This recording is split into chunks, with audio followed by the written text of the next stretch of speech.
And that is and of course a person who does not pray, does not fear Allah, then of course Allah will never accept anything from him. Allah, neither his prayers, nor his zakat, nor his fasting, nor his hajj. Second point, my friends, is perfect your fasting. And perfecting your fasting is by learning about fasting and by watching your eyes and watching your tongue. But Allah, it's difficult. But Allah, how much haram do we have around us?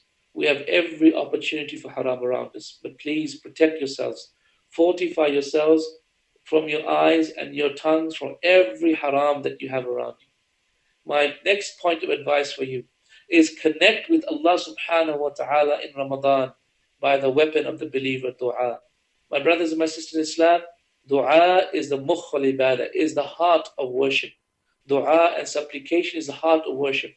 Do you know why? Did you know that there are 500 verses in the Quran? The Quran consists of 6,000 or something verses, right?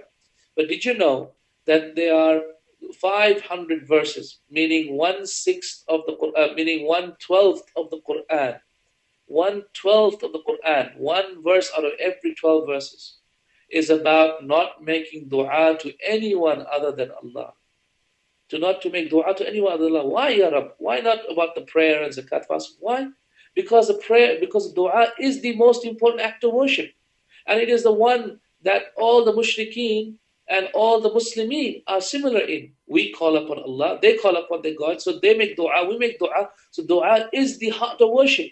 The whole essence of worship is dua. You cannot connect to Allah if you don't make dua, my brothers and my sisters in Islam. How are you connecting to Allah? Are you speaking to Allah in Ramadan? Are you talking to Him? Are you calling out to Him? Are you speaking to Him in your private and your public? Are you talking about Allah Azza wa Jal? And are you asking Allah, oh Allah, make this a witness for me on the Day of Judgment? Are you connecting with Allah in your Ramadan through your dua, or are you making your dua fruitless and pathetic?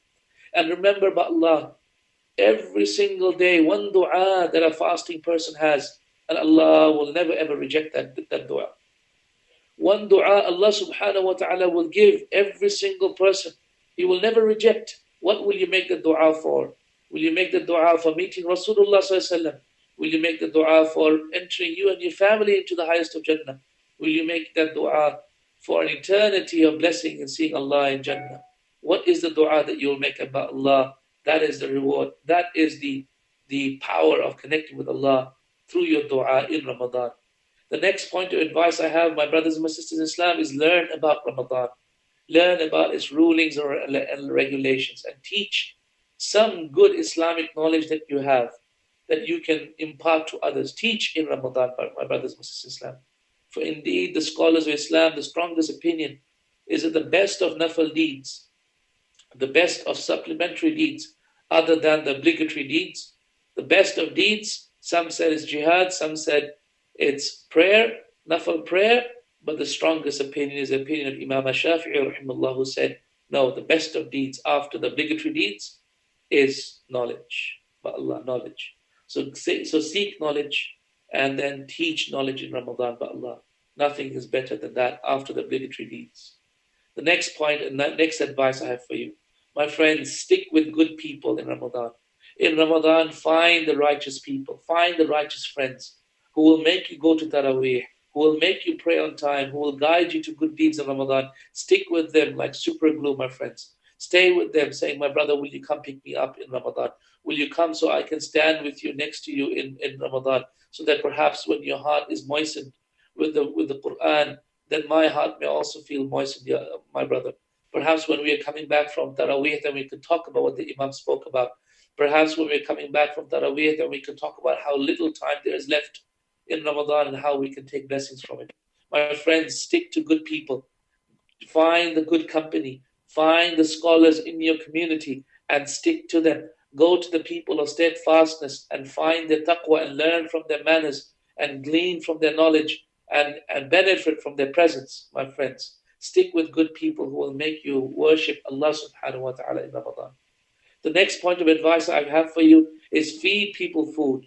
Please, my sisters in Islam, it's very natural for you to cook. My brothers in Islam, it's very natural for you to either, if you don't know how to cook, then at least you can ask your family to cook. And it's natural for you to go and find poor people in your community and give it to them. Don't just say, I'm only going to give it to this other country, or in Pakistan or Bangladesh or India, or Afghanistan or Palestine or somewhere else. Yes, do that as well. But also feed the person back in your own backyard. Find the poor people, if be they Muslim or non-Muslim. Feed them food, witness them eating it, and make a dua to Allah. إنما نطعمكم لوجه الله لا نريد منكم جزاء ولا شكورا إنما نخاف من ربنا يوما عبوسا قمطريرا فوقاهم الله شر ذلك اليوم ولقاهم نظرة وسرورا. What is this verse? They feed people food and they say, verily we feed you for the love of Allah, purely for the love of Allah. We do not ask for you any benefit, nor reward, or any thanks. Verily we fear a day in which Allah will cause the hearts to turn inside out and the eyes to turn inside out of fear of this day. And so because of this, their Lord forgave them and entered them into a garden of happiness and peace by Allah. My friends, feed people food. Watch them eating that food.